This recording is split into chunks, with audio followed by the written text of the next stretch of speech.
దూరమెంతో ఉందని దిగులు పడకు నేస్తమా, దరికి చేర్చుదారులు కూడా ఉన్నాయిగా.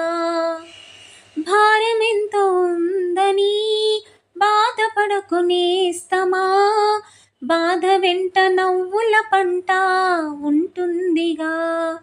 సాగర మథనం మొదలవగానే విషమే వచ్చింది, విసుగే చెందక కృషి చేస్తేనే అమృతమిచ్చింది.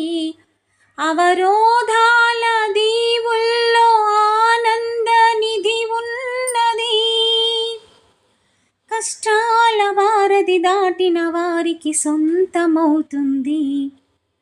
తెలుసుకుంటే సత్యమిది, తలుచుకుంటే సాధ్యమిది, మౌనంగానే ఎదగమని మొక్క నీకు చెబుతుంది.